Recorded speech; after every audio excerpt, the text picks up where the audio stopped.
अशोक जी पाटनी से एक बार चर्चा हो रही थी,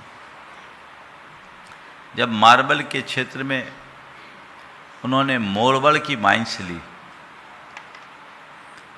तो उसी समय उनने अपनी अनेक लगभग 7-8 माइंसों को, जो रनिंग माइंस थी, सबको बंद किया, सबको बंद किया।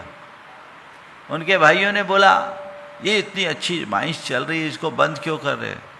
बोले नहीं, इन माइंसों में लगेंगे तो यहीं अटक के रह जाएंगे। एक साधे सब सधे, सब साधे सब जाए, पूरी शक्ति एक जगह लगाओ, स्थिरता होकर के स्थिरता से काम करो, देखो कैसे आगे बढ़ते हैं।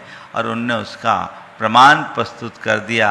आज आर के मार्बल जगत में जो पहचान बना पाया, मैं समझता हूँ केवल इसी स्थिर निर्णय के बदौलत। आप जितने सफलतम लोगों के जीवन में झांक कर देखोगे, वो इसी के बल पर आगे आएंगे। स्थिरता से दृढ़ता आती है और दृढ़ता से ही उपलब्धियां होती है। कुछ भी करते रहोगे तो ये तो पेंडुलम की तरह झूलते रहो, उससे हासिल कुछ नहीं हो सकता। इसलिए कुछ हासिल करना है तो अपने अंदर की अस्थिरता को हमें समझना होगा, और न केवल समझना होगा अपितु उससे बाहर निकलने का रास्ता भी अपनाना पड़ेगा, है ना। गुरुदेव को देखो, वे बड़े स्थिर और दृढ़ संकल्पी रहे। उनने अपने जीवन में कभी किसी भी प्रकार की अस्थिरता का कोई प्रसंग, कोई उदाहरण प्रस्तुत नहीं किया। वे जो भी किए गंभीरता से और स्थिरता से, बाह्य और भीतरी दोनों जगत के लिए। जब तक हम अपने आप में स्थिर नहीं होंगे तब तक हम कुछ कर ही नहीं सकेंगे। कारण क्या है? अस्थिरता का कारण क्या है? कई लोग हैं जिनकी कोई विचारधारा अनियंत्रित होती। पहला कारण अनियंत्रित विचारधारा। एक सेकेंड में 100 विचार घूम जाए। ऐसे कहा जाता है कि व्यक्ति के जीवन में 24 घंटे में 60,000 विचार घूमते हैं। पता नहीं कैसे आते हैं, क्या नहीं आते। कुछ लोग हैं जो बस विचारधारा में ऐसे घूमते रहते हैं, उसकी न तो कोई दिशा होती है न कोई प्राथमिकता। जो मन में आए दौड़ गए।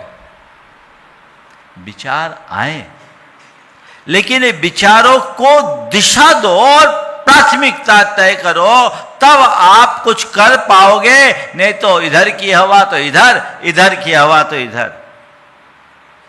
पाएंगे क्या? डामाडोल बने रहो।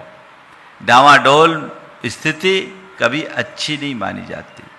तो आप अपनी विचारधारा पर नियंत्रण रखो, और ये नियंत्रण तभी होगा जब हमारी दिशा तय हो, प्राथमिकता तय हो। हम अपनी दिशा तय करें, हमें क्या करना है,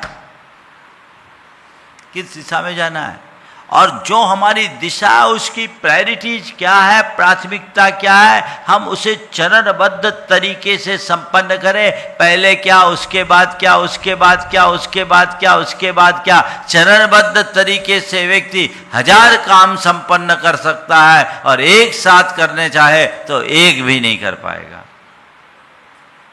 है ना। तो अपनी विचारधारा को हमें परखना बहुत जरूरी है।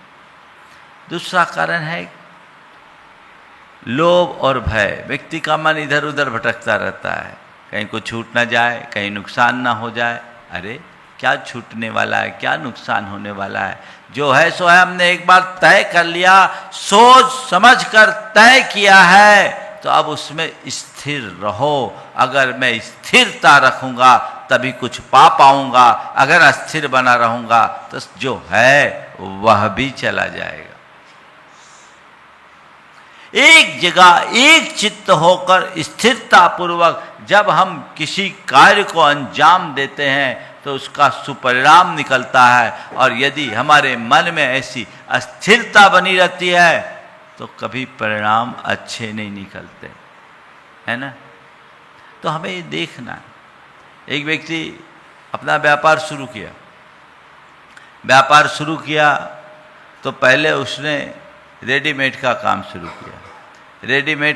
शुरू किया। 2-3 महीने रखा, अब देखा रे दुकान नहीं जमी, तो उसने फिर सोचा छोड़ो, अब रेडीमेड की जगह मैं आपने जा कर के इसका ब्रांडेड रेडीमेड का काम करता हूँ। ब्रांडेड किया तो ब्रांडेड में भी उसको थोड़ी सी सफलता कम मिली, वांछित परिणाम नहीं मिला जैसा वो चाहता था। बोला नहीं भैया, अब मुझे लाइन चेंज करनी पड़ेगी, अब रेडीमेड की जगह मैं ज्वेलरी का काम शुरू कर लूँ। वो ज्वेलरी का काम शुरू किया। पहले रेडीमेड का काम किया, उसमें नुकसान उठाया, फिर ब्रांडेड में गया, उसमें नुकसान उठाया, फिर ज्वेलरी में गया, वो नुकसान उठाया। मेरे पास आया, बोले महाराज कोई रास्ता बताइए ना, जिस काम में हाथ डाल रहा हूँ उसमें ही नुकसान हो रहा है।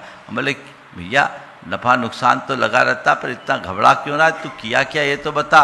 बोले महाराज जी साल भर में 3 धंधे बदल दिए और नुकसान ही नुकसान हुआ। हम बोले अच्छा, तो जितने धंधे बदलेगा उतना नुकसान होगा। साल भर में 1 धंधा किया होता तो सफल होता, तो रोज धंधा बदलेगा तो नुकसान के अलावा होगा क्या।